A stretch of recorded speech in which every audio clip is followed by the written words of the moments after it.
Welcome back to the channel.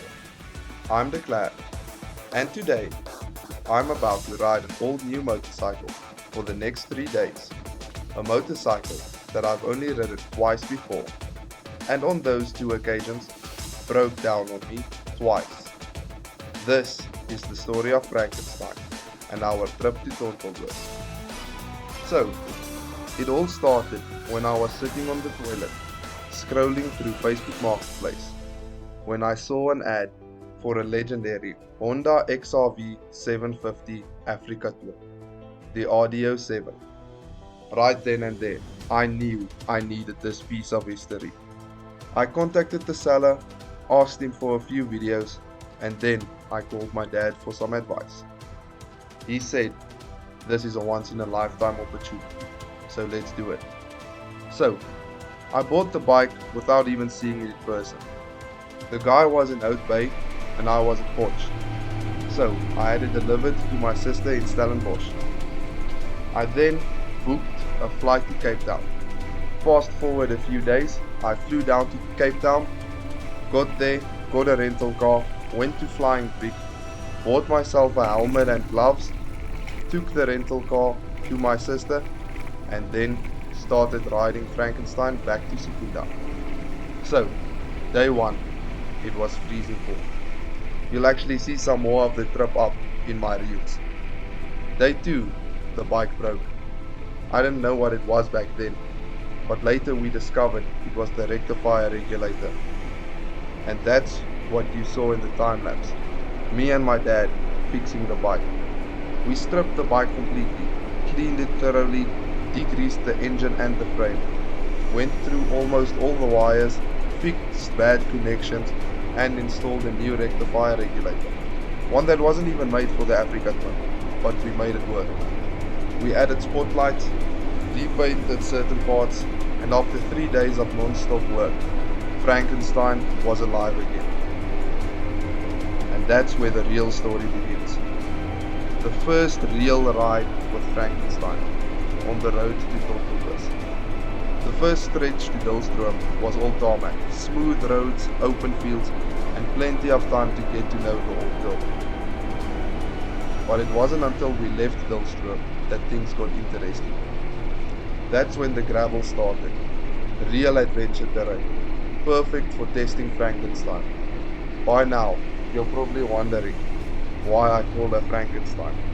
Well, when we stripped the bike to fix it, we discovered something wild. The engine doesn't match the frame. It has a BMW rear shock. It has a bunch of aftermarket parts including handlebars and I don't even know what else. So, a bunch of parts that were never meant for the RDO 7 and a bunch that were. But honestly, that just makes that much cooler, more unique and more alive. Frankenstein isn't perfect. She's a mix of parts, history and character. And that's exactly why I love her. You're also probably wondering why I said that Frankenstein is a she. That's because she gave me trouble 2 days in after I was handling her with care all the way down. So, this is when I really started to feel the bike's soul. Once we got onto the gravel roads. Every bounce, every vibration and every turn tells you exactly what this bike is made of. And Frankenstein, being a mix of parts, is even tougher than I expected. So, after a long road of tar all the way to Dullstroom, we finally got on the gravel road and Tortelbos was in the horizon. This was my first real chance to feel what Frankenstein was all about. Up until now, I'd been used to a CRF 250, a lovely little bike that I called the Africa Secret because of its single cylinder and the spirit of adventure that bike carried. I had also only ever ridden my father and mother's GS bikes, so that was the only experience I had with bigger bikes. But this was my very own big adventure bike, and what a legend it was to have this experience with. The first thing I realized, in comparison to the CRF 250, you needed far less skill and planning to get out of sticky situations. To blip the bike, you just open the throttle. You don't have to brake as hard first or think at time when you would do everything. No thinking, no planning. Exactly the opposite of doing it on a thumper 250. Timing, feathering the brake, none of that mattered out here. And power slides was amazing. Just open the throttle big and that rear wheel spins. Simple, raw and exhilarating. Needless to say, I fell in love almost instantly. The raw sound of the carbureted engine and the classic Honda whine that this bike has. The way the bike responds, the weight shifts, the feedback from every bump and corner, everything felt perfect. Though I did notice one downside on this specific ride.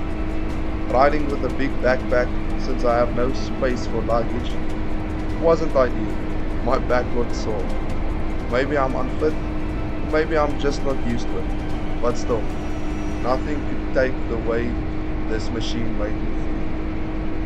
When we finally reached Tonteldoos, we unpacked and met up with Oom Joe from Bush Boys. He gave the bike a few compliments, admired it, and shared stories from his riding days on his KTM 950. He elaborated on how these old bikes still carry a soul, and that really resonated with me. Newer bikes, there's nothing wrong with them, but they're full of electronics, gadgets, and things you have to worry about. Old bikes, they have a soul, a purr, a responsiveness from the carburetor that's all their own.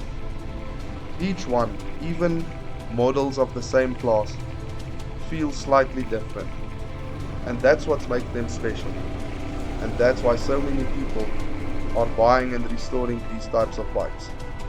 So after the stories that one Joe brought, he brought us a piece of steak and we went to bed exhausted from a long day and full of expectation what tomorrow would bring.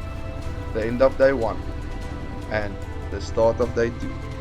So right here we got to the quarry where we met up with the rest of the riders. We met them here just before noon and we got there while they were already swimming, so there was only one thing left to do. We had to stop, take a small trek with our riding gear to them, quickly get undressed, and then we had to jump into the ice-cold water of this old abandoned quarry. And man, was this exhilarating.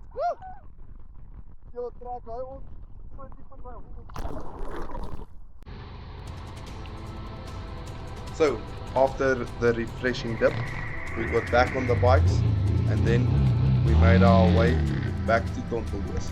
This time, tougher route. Uphill, a few more ruts and rocks, so we're ready for a bit of adventure. Up in front here, you can see Oom Andre, one of my best friends' dad, and he's riding on the Triumph Tiger.